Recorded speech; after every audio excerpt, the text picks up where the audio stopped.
powered by Riverside FM. Welcome to another edition of the UP Unconventional Playbook. It's Happy Friday. Getting ready for the weekend, a little bit of college football on Saturday, and of course, our Minnesota Vikings playing in London against the New York Jets, 8:30 start time. Remember that London start, 8:30 start time on Sunday. Before we get started, please hit that like and subscribe button. Share with as many people about our podcast if you like it. If you don't like it, share anyway. Our Minnesota Vikings having a fantastic season. I don't think anybody in their right minds could have pictured the Minnesota Vikings being 4-0. Nonetheless, not being 4-0, having just stellar quarterback play from Sam Darnold. I knew people thought that he had the potential, that he could be pretty decent, but he's playing at an MVP level right now. We've got a running game. We got a screen game. Our defense is outstanding. Our offensive line is playing well. I mean, what more do you want from the Minnesota Vikings? As Minnesota Viking fans, you just want the streak to continue. So they're 4-0, and they have a pretty good chance to be 5-0. Because the New York Jets are just a debacle right now. You got Aaron Rodgers fighting with his head coach, Coach Saleh. And so who knows? Who knows what New York Jets team we're going to get when we get over there? The only X factor in that is traveling overseas and adjusting to that time. For those of you that have never did it and competed, man, it's real. Some of you know I recently coached 19U USA basketball team over in Germany and Italy. And that time adjustment for myself and for my players, man, that was huge. That was tough to get acclimated to.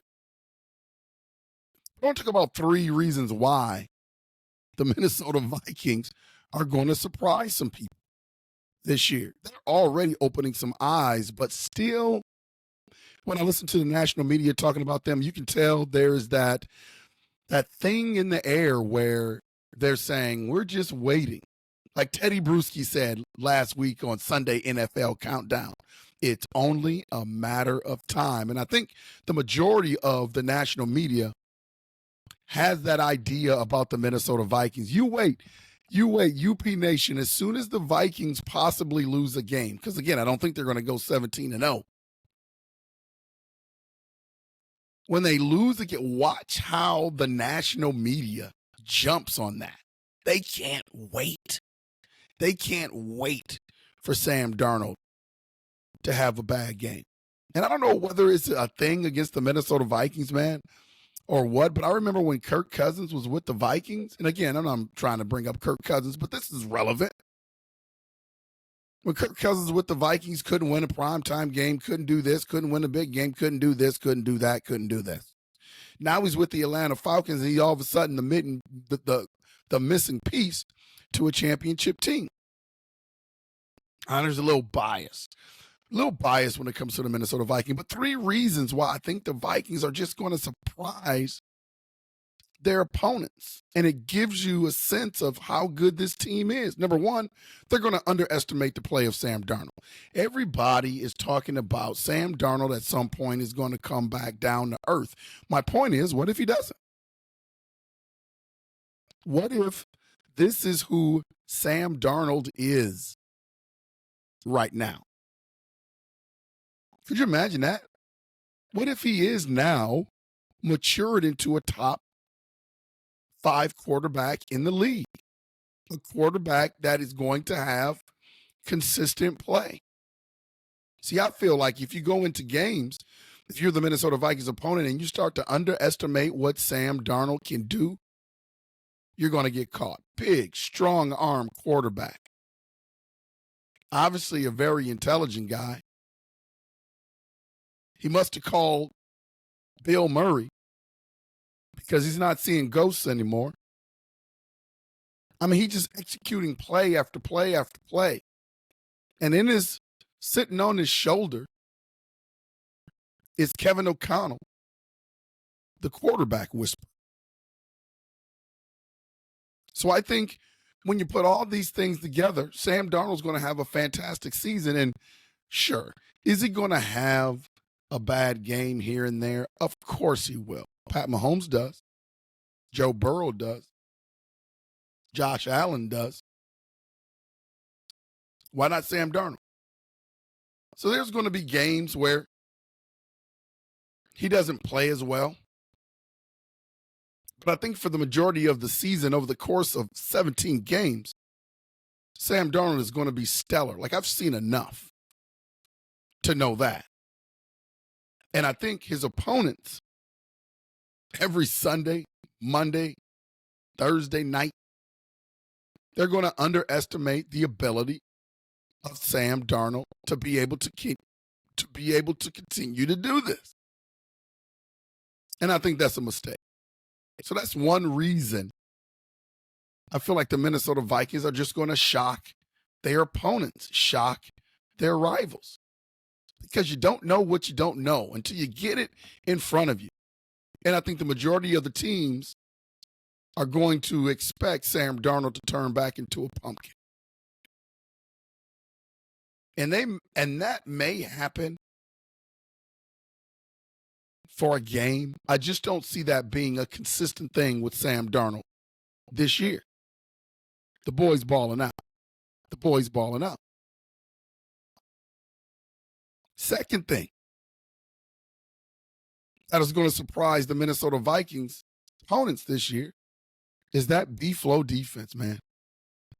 That B-flow defense. Here's the one thing I know about sports. You can write all the scouting reports that you want to write up. You can write all the scouting reports that you want to write up. You can watch as much film as you can watch. But there's something about playing things live where film can't do it justice and scouting reports can't do it justice, and that's B-Flow's Hellfire defense. All that craziness and chaos at the line of scrimmage, you can't simulate that on film. You can't simulate that in a scouting report. I don't even think you can simulate that in practice because you don't actually know how they run stuff. The initial setup of the defense, of course, you can put in practices to prepare. You can put as many people on the line as you want, but how do you rotate out like the Vikings do? That's a system. That's a scheme that only Brian Flores has in his back pocket. Now, I know it's a hybrid of what Bill Belichick used to do with the New England Patriots, but B-Flow has taken this thing to another level. He's got his fingerprints all over it. And until you line up and until you face that defense, you don't know what you don't know.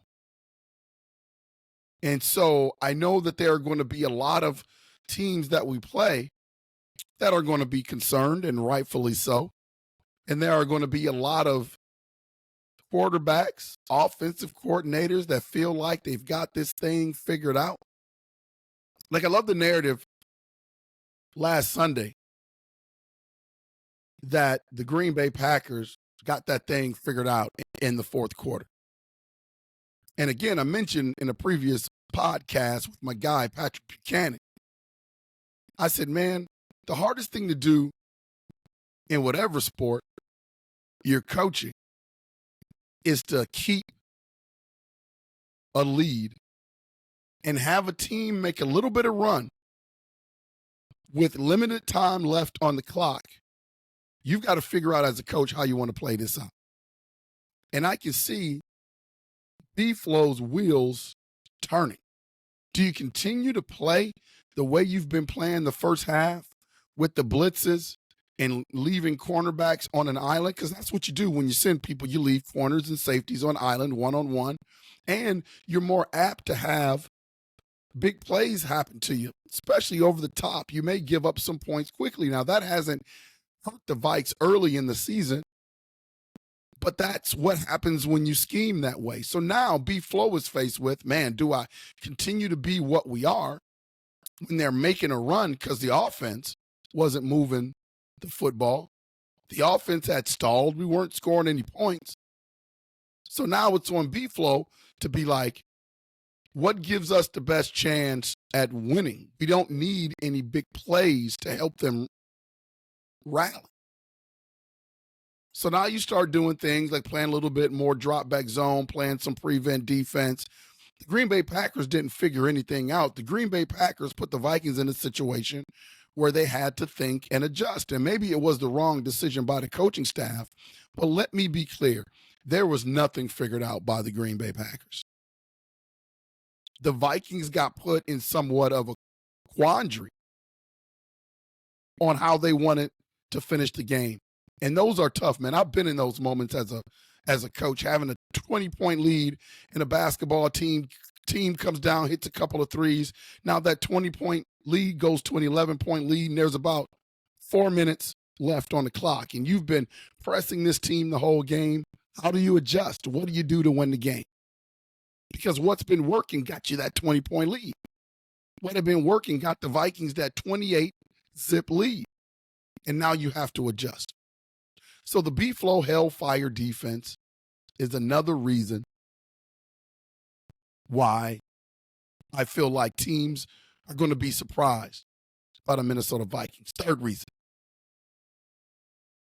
This is what makes me feel so good as a Vikings fan. This is a different organization now. And put it in the comments if you feel the same way or if you feel differently. Our three-headed monster is what I call it, is absolutely fantastic. What's going to surprise our opponents is the efficiency of our organization and our coaches. Man, there is no better coaching combination now than Kevin O'Connell, B-Flow. I think the Minnesota Vikings have the best, without hesitation, the best coaching staff in the league, people. I know KOC and B-Flow get a lot of the credit, but when you start looking at the depth, guys like Mike Pettin, Keenan Cardell, you start looking at the roster of our coaches. Man, our coaching staff, I would be hard-pressed to find another coaching staff that's as good as ours. I would be hard-pressed to find a coaching staff that's as good as ours. And then when you start looking at our organization off the field and the job that Kwesi is doing, when has there ever been an impact free agency class like this? And it's not like it's with a lot of sexy names. They put it together. They said when they came in, they were going to be big on collaboration. So I'm sure that KOC and Brian Flores had a lot to do with the guys that were brought in. And Kwesi went out and got them and signed them to team-friendly contracts. I mean, this thing is set up not to be great this year, but to be great for a few years. And in our back pocket, we have our future franchise quarterback in J.J. McCarthy. But at the same time, Sam Darnold is playing oh so well. He's playing oh so well. What an insurance policy. And before the season started, no one was trying to make the idea that Sam Darnold was better than Kirk Cousins. But again, as I told you, UP Nation, as I told you, sometimes it's not about the ability to be able to throw the football, which Sam Darnold can do, by the way, but it's having a different kind of brain in that backfield. Different kind of brain. Not the most talented, different type of brain. This is proven throughout the NFL from year to year to year to year. It makes a difference. The man that is running the ship on offense, it makes a difference if he has a confident brain and he doesn't make things overly complicated and can just play the game.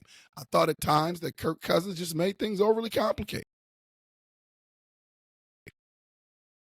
Things got to him. He thought about certain situations way too much, and I thought he tended to overthink a lot of things that he was doing out there. The quarterback whisperer has simplified things for Sam Darnold and put him in situations where he can succeed and be comfortable. So our coaching staff, I think teams are going to underestimate. Those are the three things that I think are going to shock Minnesota Viking fans. Sam Darnold, that B-flow defense, and our coaching staff. I mean, I don't see the train going off the tracks anytime soon. I think we're just gearing up momentum and about to go downhill. You heard KOC talk about withstanding that avalanche that was the Green Bay Packers making a run last week. Well, who's going to withstand the avalanche of the Minnesota Vikings? And I admit, I picked them to win about 7 games this year. Patrick Buchanan picked them to win, I believe, 10 games this year. We may get more than that. And I'm not saying that lightly. Like, I'm the most cynical person that you probably ever want to meet. I don't get too head over heels about a lot of things. But I know that what I've seen for the last 4 weeks, man, it travels well. It travels well. And they're not doing things with a lot of smoke and mirrors. It's just good schemed football. And when I see good schemed football, I just don't see a lot of chinks in the Minnesota Vikings armor as long as they stay semi-healthy. This thing's not going to stop UP Nation. There may be some obstacles in the road along the way. Again, going 17-0 probably won't happen. But I don't think the momentum is going to stop. I believe the Minnesota Vikings are a playoff team.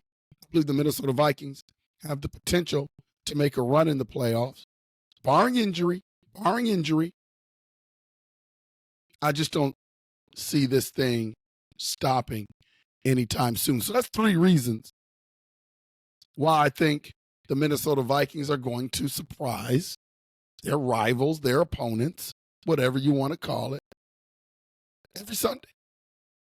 Because I think these areas are areas where the opponents are going to continuously underestimate the Minnesota Vikings.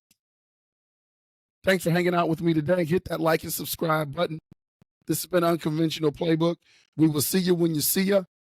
Latre, take us home.